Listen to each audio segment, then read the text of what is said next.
R$ 296 bilhões é o cálculo aproximado que o governo federal fez que terá que pagar caso perca a ação de revisão do Fundo de Garantia que está para ser julgado no STF.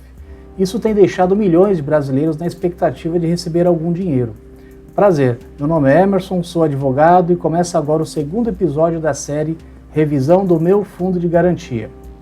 No vídeo anterior, fiz uma introdução sobre o que é a revisão do Fundo de Garantia e em qual situação ela se encontra hoje.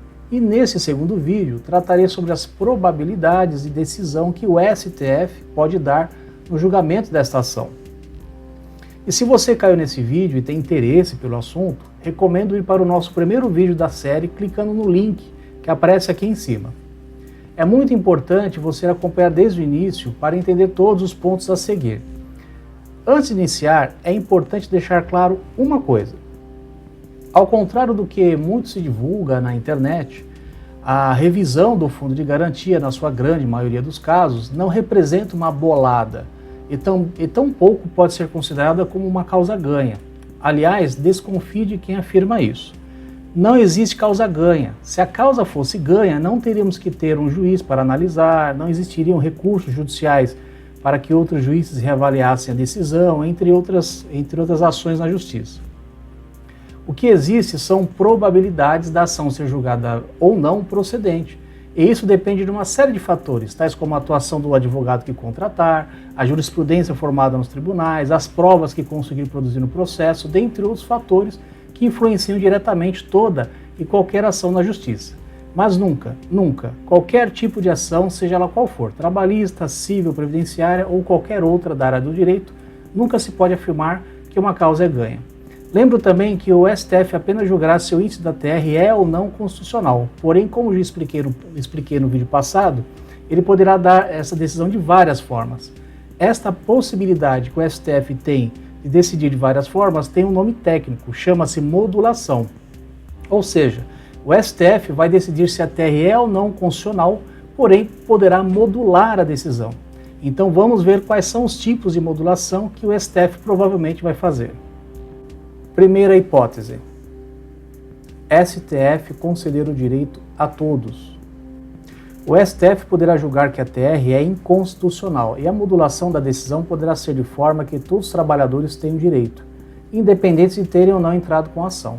Essa decisão eu digo que seria o melhor dos mundos, pois contemplaria não só quem entrou com a ação, mas também aqueles que não entraram. Se a decisão for nesse sentido, a Caixa Econômica seria condenada a ter que acreditar para todos os trabalhadores as respectivas diferenças com base em um dos índices INPC ou IPCAE. Quando decisões de processos isolados refletem para todos, dizemos que o efeito da decisão é erga omnes.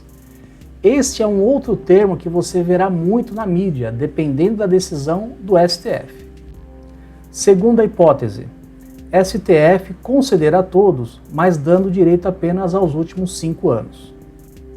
O STF poderá conceder a revisão do Fundo de Garantia para todos os trabalhadores, mas dando direito apenas aos últimos 5 anos. Decisões parecidas em situações adversas já foram dadas pelo Supremo. O exemplo mais recente foi o ressarcimento do ICMS das empresas. Nesta ação, o STF concedeu o direito para as empresas que entraram com a ação, mas concedeu o direito apenas dos últimos 5 anos. E apesar de ser assuntos completamente diferentes, isso poderá ocorrer também com a revisão do Fundo de Garantia. Terceira hipótese. STF conceder para todos, mas para ter o direito, os interessados terão obrigatoriamente de entrar com ações na Justiça. Aqui, o STF ainda concederia para todos, mas os interessados em ter a revisão teriam que entrar com ação na Justiça, até determinada data. Os que já entraram receberiam normalmente no tempo do julgamento de cada processo.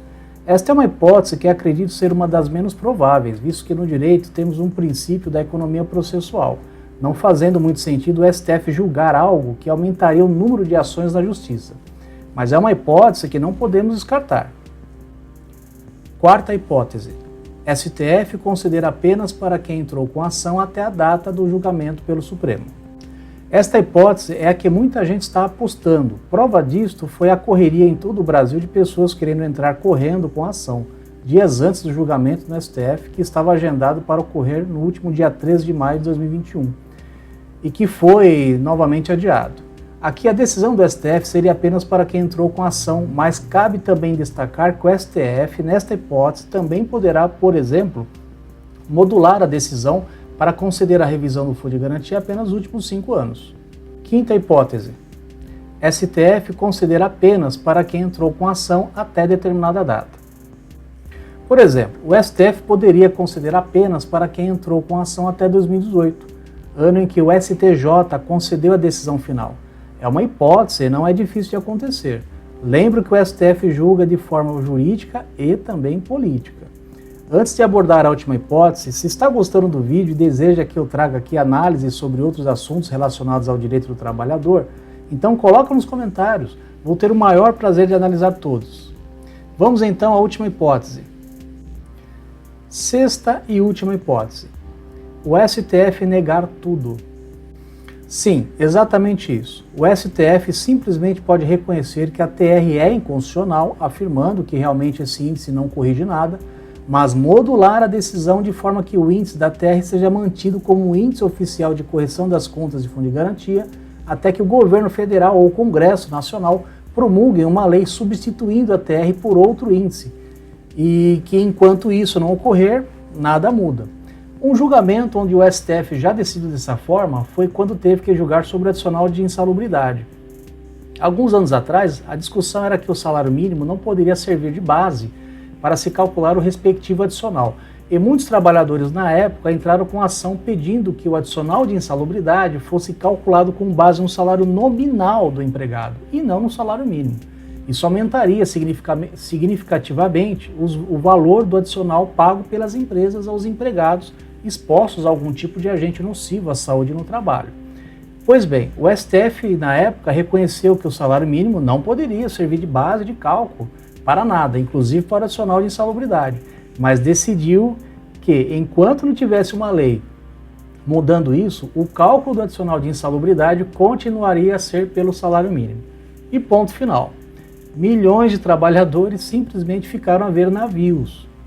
Então, tendo em vista o impacto que esta ação poderia ter nos cofres do governo federal e também nos cofres da Caixa Econômica Federal, não podemos descartar essa hipótese.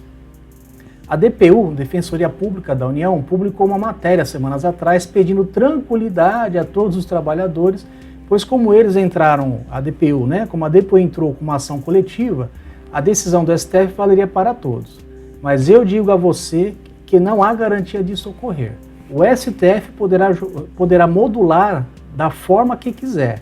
Então, se você tem interesse em ter o direito a essas diferenças, a única forma de garantir a revisão do fundo de garantia e não correr riscos de ficar de fora é entrar com a ação, pois no pior das hipóteses, o máximo que poderia ocorrer é você não ter o direito reconhecido. Mas atenção, dependendo do valor da sua ação, há riscos de você ter que pagar ao invés de receber, caso o STF negue o pedido da revisão. Se você está gostando, se inscreve no meu canal e não perca o terceiro episódio, pois nele vou falar deste risco que poucos comentam na internet. Boa saúde e até o próximo vídeo.